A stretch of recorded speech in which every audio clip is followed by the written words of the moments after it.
আজকে আমি আপনাদের সামনে সংক্ষিপ্তভাবে যে বিষয়টি নিয়ে আলোচনা করব তা হচ্ছে ঈদে মিলাদুন্নবী।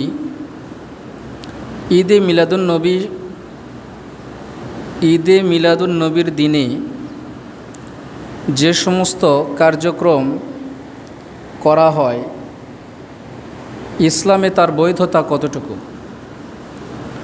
বা ঈদে মিলাদুন্নবী সম্পর্কে সংক্ষিপ্তভাবে কোরআন ও সহিহ হাদিস থেকে আলোচনা করার চেষ্টা করব ইনশাআল্লাহ।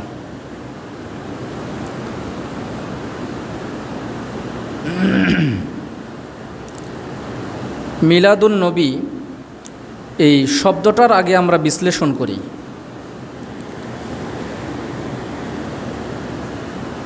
যেমন আপনারা জানেন কি না জানি না, আমরা যে বাংলা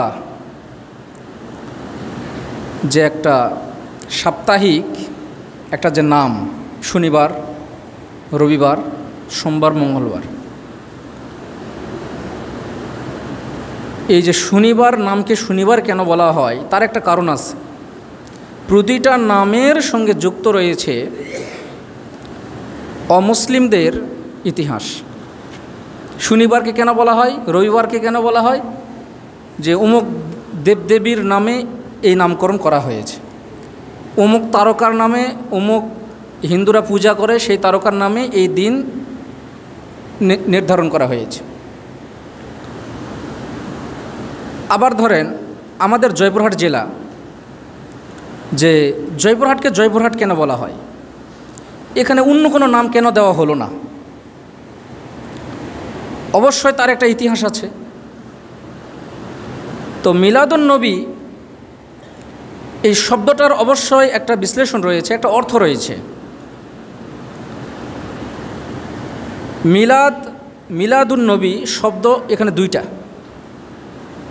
একটা হলো মিলাদ, আরেকটা হচ্ছে নবী। মিলাদ বলা হয়, মিলাদ শব্দের অর্থ হচ্ছে জন্ম। মিলাদ শব্দের অর্থ কি? জন্ম।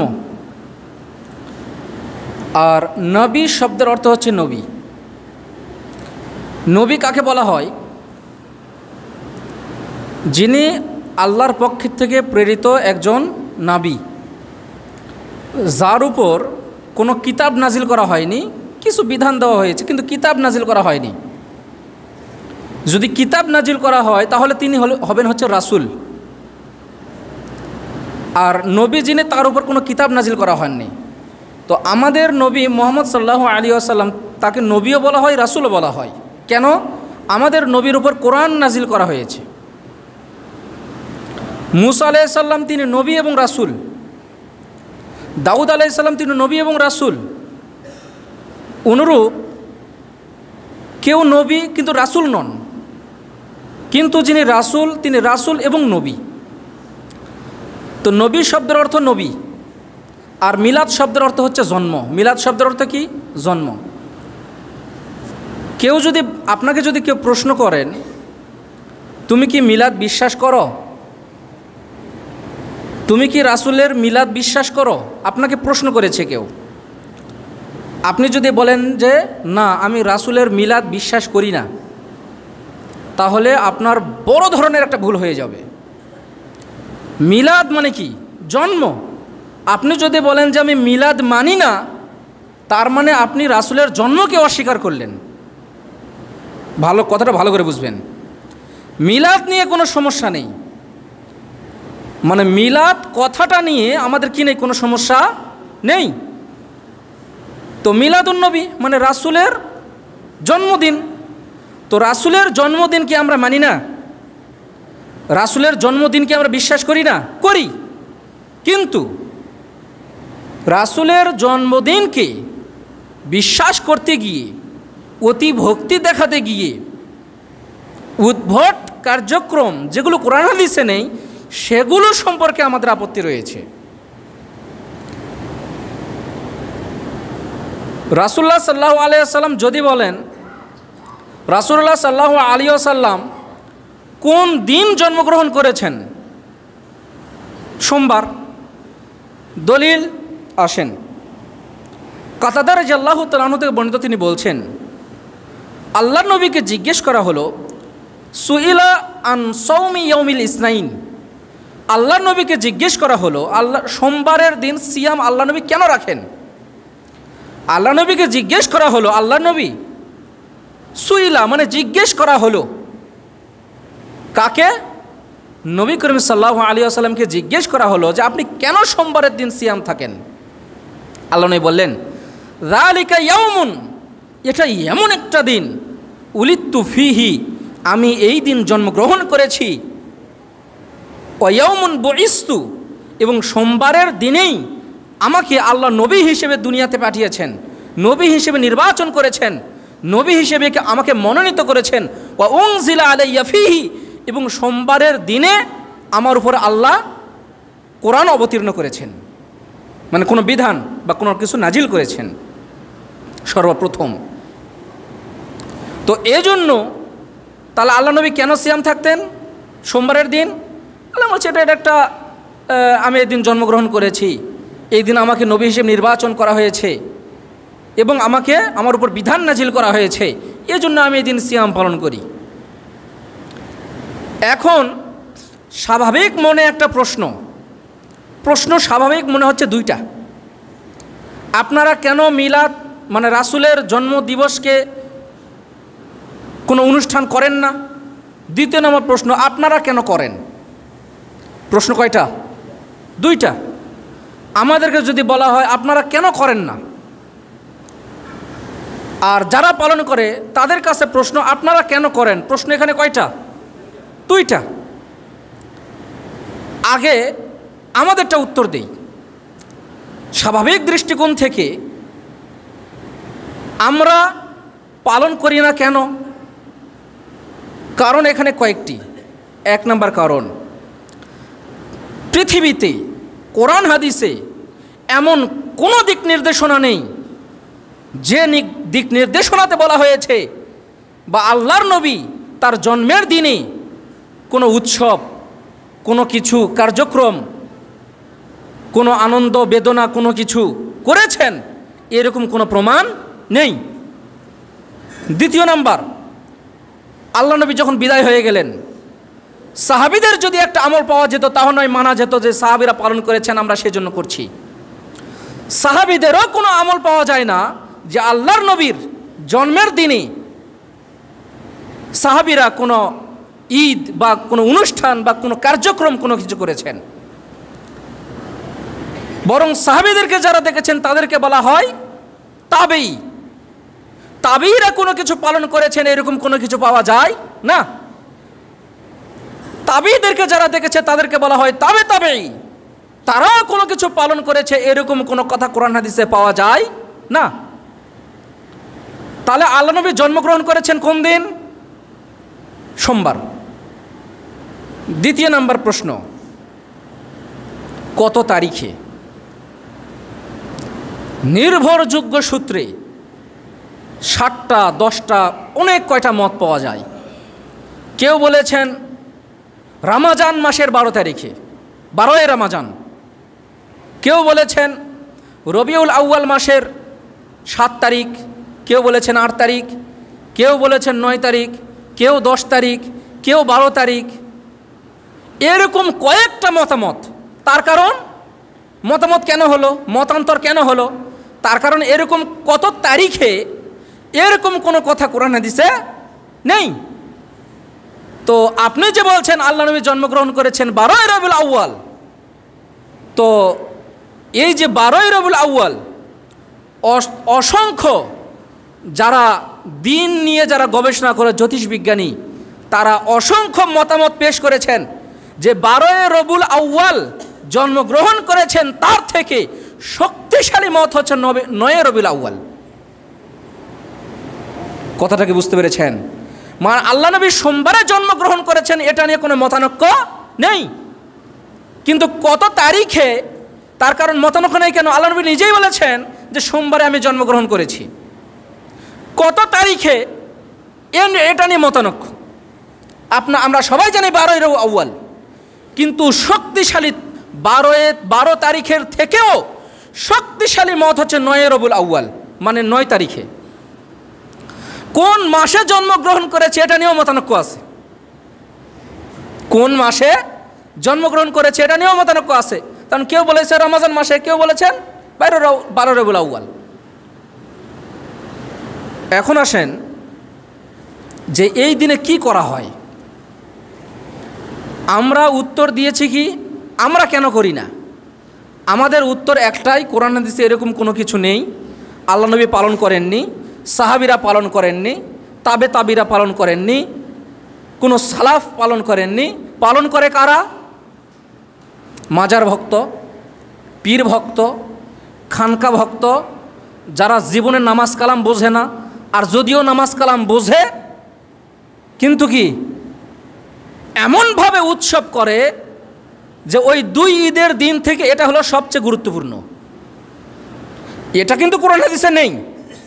রাস্তা দিয়ে আসতে দেখতেছিলাম যে পোস্টার মারতেছে। ওরাই আবার দেখা যায় কোনো দিন ঈদের দিন ঈদ উপলক্ষে পোস্টার মারে না। মানে ওদের কথা যে এটাকে ঘরে ঘরে প্রচার করতে হবে। দিনাজপুর যখন ছিলাম তখন রাস্তা দিয়ে মিছিল যাচ্ছে, আজকে নবীর জন্মদিন, ঘরে ঘরে মিলাদ দিন, আজকে নবীর জন্মদিন, ঘরে ঘরে মিলাদ দিন। মানে মিছিল করতেছে আর যাচ্ছে, করতেছে আর যাচ্ছে।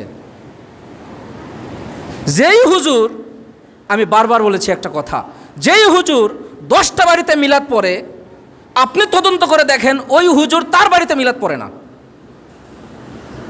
যদি মিলাদ পড়া সবচেয়ে ভালো কাজ হয়ে থাকে, সর্বপ্রথম যার বাড়িতে বাস্তবায়ন করতে হবে তারা হলো সমাজের আলেম, সমাজের বাড়িতে। বোঝেননি মনে হয়? আপনি ইসলাম কায়েম কোথা থেকে শুরু করবেন? আগে নিজের পরিবারের থেকে, নিজের পরিবারের থেকে আগে ইসলাম কায়েম শুরু করেন। তারপরে ধীরে ধীরে ধীরে ধীরে সমাজকে, ধীরে ধীরে মানুষকে বাস্তবায়ন করতে হবে। তো যেই হুজুর 10টা বাড়িতে মিলাদ পড়ে, যেই হুজুর 10টা বাড়িতে কিয়াম করে, সর্বপ্রথম আগে লাথি গুড়ি মারে তাকে বলতে হবে আগে তোর বাড়িতে আগে মিলাদ পড়। কারণ হুজুর জানে মিলাদ পড়লে আমার টাকা খরচ হবে, আর মিলাদ খেলে পকেট ভরবে। আর আমরা এই কথা বলি এর জন্য সমস্যা। বুঝেননি মনে হয়? আমরা কেন বলি কোরআন হাদিসে নেই, এই কারণে আমরা বলি যেটা পালন করা বিদআত, এটা পালন করা যাবে না, এটা থেকে বিরত থাকতে হবে। বরং একটা দিবসকে যদি সম্মান করেন, যে দিবস আপনার কোনো কল্যাণ অকল্যাণ করতে পারবে না, এই দিবসকে যদি সম্মান করেন তাহলে আপনার শিরিক হবে। এজন্যই বারবার বলা হয় যে শহীদ মিনারে ফুল দেওয়া শিরিক। কেন? এটা এখানে যদি আপনি ফুল দেন তাহলে শিরিক হবে। তার কারণ ওই জিনিসটাকে আপনি সম্মান করলেন, ওই দিবসটাকে আপনি সম্মান করলেন, এজন্য আপনি শিরিক করলেন। আপনার সব আমল নষ্ট হয়ে যাবে। আজকেই যদি এটা করেন তাহলে পিছনের সব আমল নষ্ট হয়ে যাবে। এই জন্য দিবস আপনার কোনো কল্যাণ অকল্যাণ করতে পারবে না। যদি করতে পারত তাহলে সর্বপ্রথম যে যিনি দিবস পালন করতেন তিনি হচ্ছেন আল্লাহর নবী। আল্লাহ সকলকে সঠিক বুঝ দান করুন, আল্লাহুম্মা আমিন। এখন আসেন এই মিলাদ সম্পর্কে কি কি কার্যক্রম করা হয়। 1 নাম্বার, এই মিলাদ সম্পর্কে সর্বপ্রথম যেটা করা হয় সেটা হলো বিভিন্ন বাড়িতে বাড়িতে মিলাদ করা হয়। এ সম্পর্কে আমাদের যেটা কথা সেটা হচ্ছে মিলাদ করতে হবে কার পদ্ধতিতে। আপনি যদি মিলাদ করতে যান, আপনি যদি মিলাদ করেন, ধরে নেন আপনি নামাজ পড়বেন, কার পদ্ধতিতে? রাসূলের দেওয়া পদ্ধতি, কথা ঠিক আছে? আপনি সিয়াম পালন করবেন কোন পদ্ধতিতে? রাসূলের দেওয়া পদ্ধতিতে, তাই না? এখন কথা, আপনি মিলাদ পালন করবেন কার পদ্ধতিতে? রাসূলের পদ্ধতিতে। তো আপনাকে আগে প্রমাণ করতে হবে যে রাসূলুল্লাহ সাল্লাল্লাহু আলাইহি ওয়াসাল্লাম কিভাবে মিলাদ পড়েছেন, সাহাবীরা কিভাবে করেছেন। সাহাবীরা যদি না করে থাকেন তাবেঈরা কিভাবে করেছেন, আপনাকে এটা আগে প্রমাণ করতে হবে। তারপরে আপনি বলবেন যে মিলাদ এইভাবে আমি করছি। একদিনও নামাজ পড়ে না এটা নিয়ে মাথা ব্যথা নেই। মাথা ব্যথা কোন জায়গায়? যে হুজুরকে ধরো, হুজুর মিলাদের বিরুদ্ধে বলল কেন? কোরআন হাদিসে নেই এই কারণে বলা হয়। এখন ডক্টর এনায়েতুল্লাহ আব্বাসী সাহেব তিনি বলছেন যে মিলাদ আমরা এই জন্য করি যে এটা একটা মুস্তাহাব বিষয়, করলে সওয়াব হবে। এখানে প্রশ্ন হচ্ছে, আপনি যদি মুস্তাহাব বলেন, মুস্তাহাব মানে ভালো কাজ, মুস্তাহাব মানে কি ভালো কাজ, আপনি যদি মুস্তাহাব বলেন আর যদি সওয়াবের আশায় বলেন, আপনি যে কোনো ইবাদত করেন, যে কোনো কাজ করেন, যদি মনে করেন যে এটা করছি আমি সওয়াবের আশায়, সওয়াব মনে করে, তাহলে সেটা শরীয়তে থাকতে হবে। যদি শরীয়তে না থাকে তাহলে সেটা করা কি হবে? বিদআত হবে। বিদআত কখন হয়? কেউ যদি বলে যে বিদআত কেন হবে, এটা তো ভালো কাজ, বিদআত কেন হবে? শরীয়তে নেই, আপনি নতুন আবিষ্কার করছেন, এজন্যই বিদআত। কেন? রাসূলের একটা হাদিস, এই একটা হাদিস যতদিন কিয়ামতের আগ পর্যন্ত এই একটা হাদিস যথেষ্ট শরীয়তের দলিলের জন্য। যে আপনি যদি কোনো কিছুকে ইবাদত বানাতে যান, তাহলে তার পক্ষে কোরআন হাদিসে দলিল থাকতে হবে। মানুষের কথায় অমুক আলিম বলেছেন, অমুক বুজুর্গ বলেছেন, অমুক সালাফ বলেছেন, অমুক ইমাম বলেছেন, এটা কোনো শরীয়তের দলিল নয়। আপনি যদি বলেন এটা করতে হবে, তাহলে রাসূলের দেওয়া পদ্ধতিতে আপনাকে প্রমাণ করতে হবে।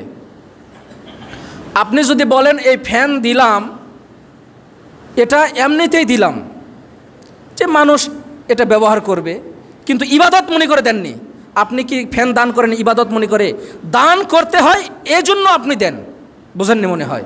কিন্তু আপনি বলেন যে ফ্যান ঘুরলে গেলে আমার ইবাদত, মানে আমি যে ইবাদতটা করতাম ওটা ফ্যানকে দিয়ে দিলাম, যে আমি মসজিদে যাব না, ফ্যান মানুষের উপর ঘুরবে, তাহলে আমার ইবাদত হয়ে যাবে, এরকমটা মনে করেন? এরকমটা মনে করেন না। আসেন, আয়েশা রাদিয়াল্লাহু তাআলা আনহা বলছেন যে আল্লাহ নবী বলছেন, মান আহদাসা ফি আমরিনা হাদা মা লাইসা মিনহু ফাহুয়া রাদ্দুন। শরীয়তে তোমরা এমন কোনো কাজ করবে ইবাদত মনে করে, যেটার পক্ষে আমার কোনো কথা নেই, আমার কোনো দলিল নেই, তাহলে সেটা প্রত্যক্ষত সেটা বাতিল। শরীয়তে তোমরা যেই কাজটা করবে ইবাদত মনে করে, কি মনে করে? ইবাদত মনে করে, সওয়াব মনে করে, যেটা করলে আমার সওয়াব হবে, এটা করলে আমার ইবাদত হবে, এরকমটা যদি মনে করেন, তাহলে সেটার পক্ষে দলিল থাকতে হবে কার? মুহাম্মদ সাল্লাল্লাহু আলাইহি ওয়াসাল্লামের। যদি রাসূলের কোনো দলিল না থাকে, তাহলে সেটাকে ডাস্টবিনে নিক্ষেপ করে দিতে হবে। কথা বুঝতে পেরেছেন? অমুক আলেম বলেছেন, অমুক বুজুর্গ বলেছেন, এটা শরীয়তের দলিল নয়। শরীয়তের দলিল একমাত্র কার? আল্লাহ নবী মুহাম্মদ রাসূলুল্লাহ সাল্লাল্লাহু আলাইহি ওয়াসাল্লামের। পৃথিবীতে যে কোনো মানুষের কথা মিথ্যে হতে পারে, সত্যও হতে পারে। যে কোনো মানুষের কথা আপনি শোনার পরে তার সঙ্গে দুটো কথা বলতে পারেন, যে ভাই আপনি যেটা বললেন ঠিক আছে, কিন্তু আপনার কথাটা ভুল, এটা আপনি বলতে পারবেন, এটার ইখতিয়ার আপনার আছে। কিন্তু একটা জায়গায় আপনি বলতে পারবেন না যে এটা ভুল, সেটাকে মুহাম্মদ রাসূলুল্লাহ সাল্লাল্লাহু আলাইহি ওয়াসাল্লাম, আল্লাহ নবীর যেই কথা হাদিসে থাকবে, কোরআনে থাকবে আল্লাহর কথা, সেখানে আপনি কোনো কথা বলতে পারবেন না। যেটা থাকবে দলিল সেটাই। এখন আসেন, ঈদে মিলাদুন্নবী দিনে আরেকটা জিনিস করা হয়, সেটা হচ্ছে এই দিনটাকে ঈদ মনে করা হয়। আপনারা কি শুনেছেন কিনা জানি না, একটা স্লোগান দেওয়া হয়, সকল ঈদের শ্রেষ্ঠ ঈদ পবিত্র ঈদে মিলাদুন্নবী। সকল ঈদের শ্রেষ্ঠ ঈদ, সকল ঈদের শ্রেষ্ঠ ঈদ। এখানে আবার লাগিয়েছে কি জানেন? পবিত্র, পবিত্র কোরআন, পবিত্র কোরআন। কোরআন কি পবিত্র নয়? এখানেও লাগিয়েছে কি দেখেন, পবিত্র ঈদে মিলাদুন্নবী। সকল ঈদ মানে ঈদ কয়টা? দুইটা, ঈদুল ফিতর, ঈদুল আজহা। জুমার দিনকেও ঈদ হিসেবে আল্লাহ নবী সম্বোধন করেছেন, হাদিস দ্বারা প্রমাণিত। আরাফার দিনেও বলেছেন। এগুলো ব্যতীত কেউ যদি মনে করে অমুক দিনটাকে, আবার অনেকে যুক্তি দেখি জানেন, যে ঈদ বলতে আমরা ওই ঈদ মনে করি না, এমনিতে একটা আনন্দ ফুর্তি, আমরা আল্লাহ নবী জন্মগ্রহণ করেছেন, এটা একটা আমরা আনন্দ খুশি করি। জি না, আল্লাহ নবীর হাদিসে দেখেন, আনাস ইবনে মালিক রাদিয়াল্লাহু তাআলা আনহু থেকে বর্ণিত, তিনি বলছেন আল্লাহ নবী কদিমান নবী সাল্লাল্লাহু আলাইহি ওয়াসাল্লাম আল মাদিনা, আল্লাহ নবী মদিনাতে গেলেন, দেখলেন যে ওয়ালাহুম ইয়াউমান ইয়ালআবুনা, ছোটো ছোটো বাচ্চারা তারা দুইটা দিনে খেলাধুলা করে, তারা খেলাধুলা করে। তখন আল্লাহ নবী জিজ্ঞেস করলেন মা হাযাল ইয়াউম, এই দিনটা যে তোমরা আনন্দ ফুর্তি করছো এটা কিসের দিন?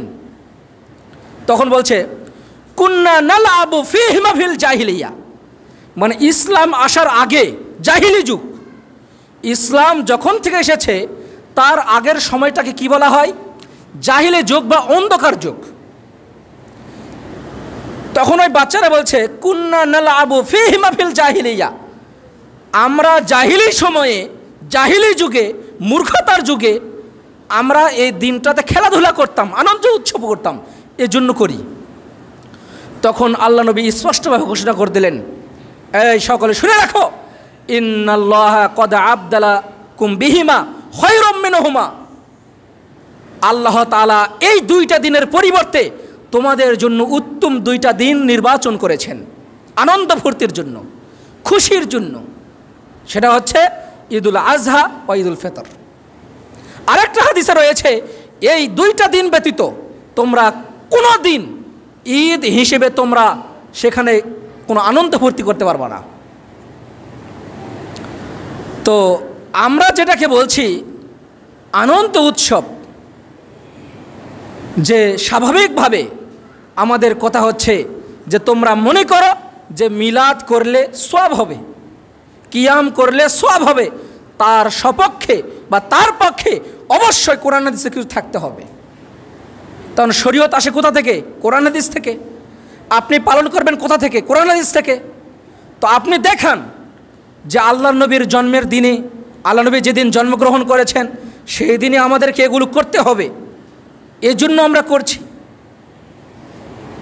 তো অন্যান্য দিনে আপনাকে কোনো আনন্দ ফুর্তি, কোনো উৎসব, কোনো খাওয়ান দাওয়ান কাউকে করানো যায় না, এই দিনে তুমি কেন করছো? আর যদি করো ভালো কথা, কোরআন হাদিসে এই সম্পর্কে তোমাকে দলিল দেখাতে হবে। তারপরে আসেন কিয়াম। কিয়াম বলা হয়, মিলাদ পড়তেছে তো, মিলাদ পড়া বোঝেন, কখনো দেখছেন কি না? আমি দেখছি, ছোটোবেলায় গিয়েছিলাম, আর হুজুর মানুষ তো মাঝে মাঝে এমন এমন মানুষ দাওয়াত করে, বুঝতে পারছেন? আমি কিন্তু কোনো বাড়িতে গিয়েছে অনেক বাড়িতে এমন পরিবেশ হয়েছে যে মানে না গেলে আত্মীয়তা কেটে যাবে, মানে ঝগড়া হয়ে যাবে, এরকম পরিবেশ।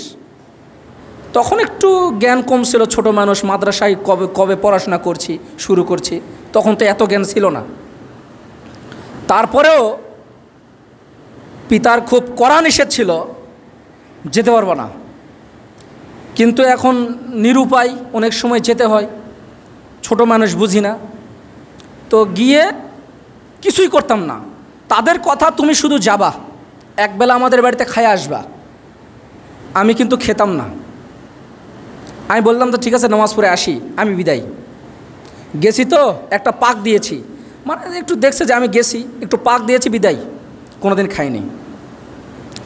তো কিয়ামটা কিভাবে করতো, আমাদের একটা যে কীভাবে করে এটা একটু দেখব। মিলাদ পড়ছে, ইয়া নবী সালামু আলাইকা, এগুলো যা যা বলা দরকার বলছে। চেয়ার দেওয়া আছে, একটা চেয়ার, হ্যাঁ চেয়ার দেওয়া আছে, এই যে একটু গোল করে আছে, বলতে বলতে বলতে হুট করে দাঁড়িয়ে গিয়েছে, এই সময় দাঁড়িয়ে যাও, আল্লাহ নবী এখন এসেছেন, সবাই তার সম্মানে দাঁড়িয়ে যাও। তো আল্লাহ নবী আসছেন, তুমি কিভাবে বুঝলা? বোঝেননি মনে হয়। আল্লাহ নবী যে এখানে আসছেন তুমি কিভাবে বুঝলা? তুমি কি গায়েব জানো? যেখানে রাসূলকে বলছেন তুমি গায়েব জানো না, গায়েবের খবর একমাত্র আল্লাহর কাছে। ওয়া ইনদাহু মাফাতিহুল গায়বা ইল্লাল্লাহ, অদৃশ্যের খবর, চাবিকাঠি একমাত্র আল্লাহর কাছে। অদৃশ্যের খবর, গায়েবের খবর কেউ জানে না, একমাত্র কে জানেন? আল্লাহ জানেন। তো আমাদের হুজুররা বলতেছেন সবাই দাঁড়িয়ে যাও, এই আল্লাহ নবী এসেছেন, সবাই দাঁড়িয়ে যাও, চেয়ার দিয়ে রাখছে একটা সম্মানে, যে এখানে এসে বসবেন আল্লাহ নবী। এখন এই যে বসে থাকতে থাকতে এই যে আল্লাহ নবীর সম্মানে দাঁড়িয়ে গেল না, এটাকে বলা হয় কিয়াম। কিয়াম মানে দাঁড়ানো। কিয়াম আরবি শব্দ, কিয়াম বাংলা হচ্ছে দাঁড়ানো, মানে রাসূলের সম্মানে দাঁড়ানো। কিয়ামুন নাবী মানে রাসূলের সম্মানে দাঁড়ানো, এইভাবে কিয়াম করা হয়। এখানে মুআবিয়া রাদিয়াল্লাহু তাআলা আনহু থেকে বর্ণিত, তিনি বলছেন, আল্লাহ নবী বলছেন, মান সাররাহু আইয়াতামাসসালা লাহু রিজালু কিয়ামান ফালইয়াতাবাওয়া মাকআদাহু মিনান নার। কোনো ব্যক্তি যদি মনে করে, আল্লাহ নবী বলছেন, কোনো ব্যক্তি যদি মনে করে মানুষ আমার সম্মানে দাঁড়িয়ে যাক, তাহলে তার স্থান হবে জাহান্নাম। বোঝেননি মনে হয়, স্পষ্ট সহিহ হাদিস। কি বললাম?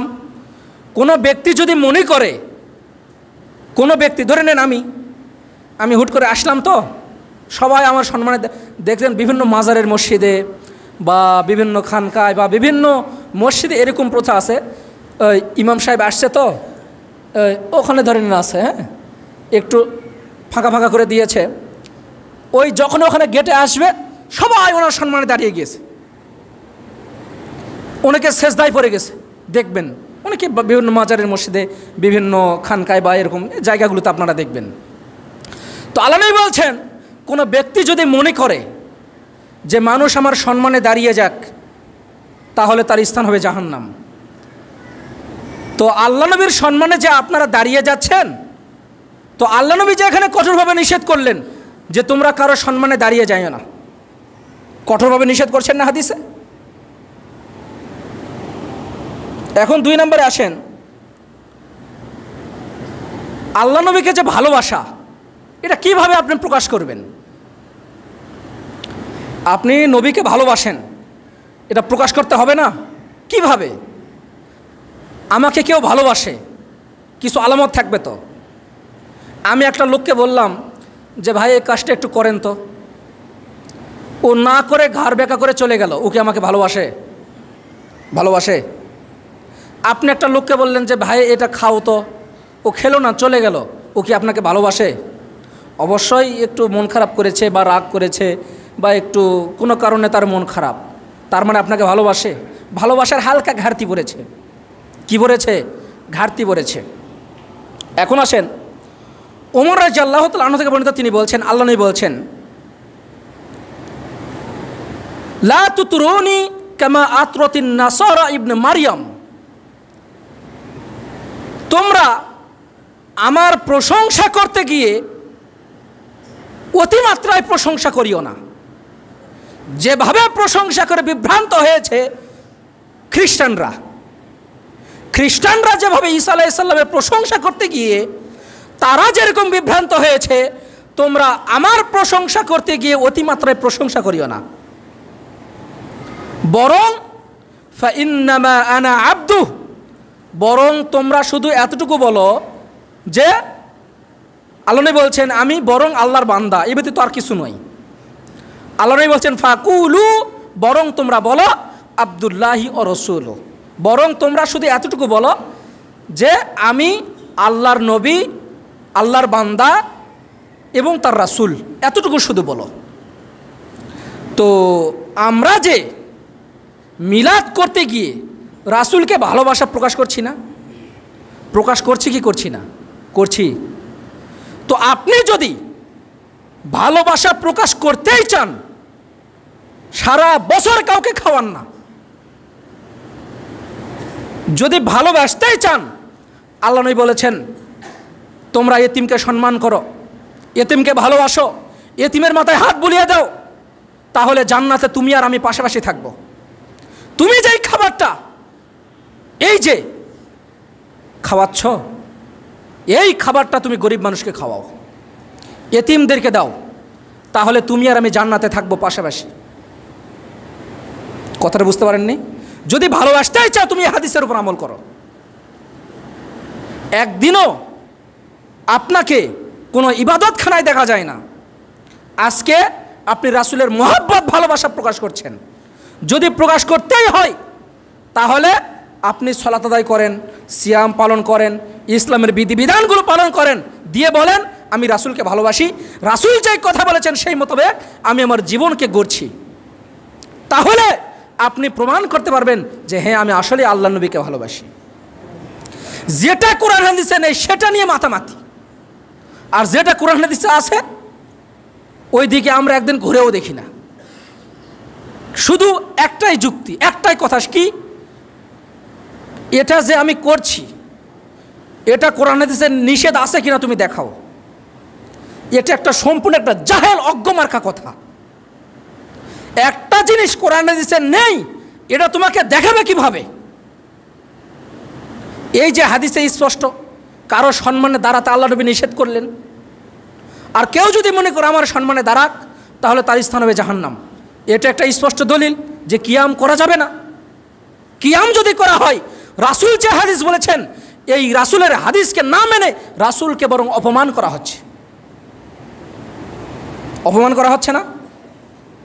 আপনাকে বলছে এই খাদ্যগুলো তুমি পুকুরে গিয়ে দাও, আপনি পুকুরে না দিয়ে আপনি ওগুলো একটা ডুবাই গিয়ে ফেলে দিয়ে চলে আসছেন। আপনার মালিককে আপনি বিপদে ফেললেন না? ফেললেন কি ফেললেন না?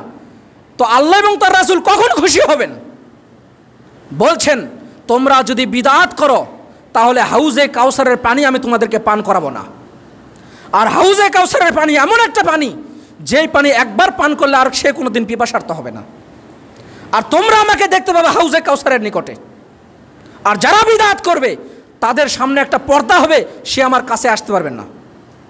আর এটা হলো বিদআত।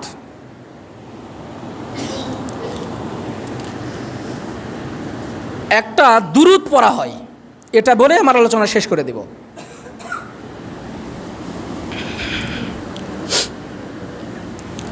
আলহামদুলিল্লাহ ওয়াহদাহু ওয়াসসালাতু ওয়াসসালামু আলা মান লা নাবিয়্যা বা'দা, আম্মা বা'দ। আর একটা এটা বলে আমি আমার আলোচনা শেষ করে দেব ইনশাআল্লাহ। আল্লাহুম্মা সাল্লি আলা মুহাম্মাদ ওয়া আলা আলি মুহাম্মাদ কামা সাল্লাইতা আলা ইব্রাহিম ওয়া আলা আলি ইব্রাহিম ইন্নাকা হামিদুম মাজিদ। এটা কি দরুদ? এখন কথা হচ্ছে আমরা যে বলি মিলাদের অনুষ্ঠানে বলি না বালাগাল উলা বিকামালিহি কাশাফাত দুজা বিজামালিহি হাসানাতু জামিআ ওয়া খিসালিহি সাল্লু আলাইহি ওয়া সাল্লিমু তাসলিমা। এটা আমরা বলি না? এটা কি? এটা কি বলেন দেখি? দরুদ। দরুদ না? দরুদ না? পৃথিবীতে এমন কোনো কিতাব নেই, কোরআন হাদিস এমন কোনো জায়গা নেই যা আপনি প্রমাণ করতে পারবেন এটা হচ্ছে দুরুদ। কিয়ামত পর্যন্ত সময় থাকলো। তো এটা কি? বরং এটা হচ্ছে আল্লামা শেখ সাদি, নাম শুনছি, পারস্য কবি আল্লামা শেখ সাদি। আল্লামা শেখ সাদির একটা বইয়ের একটা কবিতার অংশ, কবিতার একটা অংশ যেটা তিনি রাসূলের জন্য এই কবিতাটা তিনি রচনা করেছিলেন। এটা কোনো দুরুদ নয়। আর এটাই রাসূলের দুরুদ বাদ দিয়ে বানোয়াট মানুষের দুরুদ নিয়ে আমরা ওই অনুষ্ঠান পালন করছি। কত বড় জাহেল, মূর্খ, অজ্ঞমার্কা মুসলমান। আল্লাহ তাদেরকে সঠিক বুঝ দান করুন, আল্লাহুম্মা আমিন। দুজন ভাই দোয়া চেয়েছেন। একজন হচ্ছেন সাবেক ক্যাশিয়ার আলহাজ ওসিমউদ্দিন মোল্লা এবং সায়েদ আলী মিজানুর রহমান, ওনারা উমরা করতে যাবেন। সায়েদ আলী এবং মিজানুর রহমান ওনারা উমরা করতে যাবেন। আমরা সকলে তাদের জন্য দোয়া করব, আল্লাহ তাদের উমরাগুলোকে কবুল করে নিন, আল্লাহুম্মা আমিন। যদি কবুল হয়ে যায় তাহলে আর কিছু লাগবে না ইনশাআল্লাহ। শুধু একটা আমল যদি কবুল হয়ে যায় তো আপনারা সকলে দোয়া করবেন। আর আপনারাও নিয়ত করেন আল্লাহ যেন আমাদেরকেও সেখানে কবুল করেন। আর যে ভাই দোয়া চেয়েছেন আমরা ওনার জন্য দোয়া করব। আল্লাহ গুরুতর অসুস্থ উনি, আল্লাহ তাদেরকে শেফায়ে কামেল আজলা দান করুন। আজহাবিল বাস রব্বান নাস ওয়াশফি আনতা শাফি লা শিফা ইল্লা শিফাউকা শিফাআন লা ইউগাদিরু সাকামা। আল্লাহুম্মা সাল্লি আলা মুহাম্মাদ ওয়া আলা আলি মুহাম্মাদ কামা সাল্লাইতা আলা ইব্রাহিম ওয়া আলা আলি ইব্রাহিম ইন্নাকা হামিদুম মাজিদ। সুবহানাকাল্লাহুম্মা ওয়া বিহামদিক আশহাদু আল্লা ইলাহা ইল্লা আনতা আস্তাগফিরুকা ওয়া আতুবু ইলাইক। আসসালামু আলাইকুম ওয়া রাহমাতুল্লাহি ওয়া বারাকাতুহু।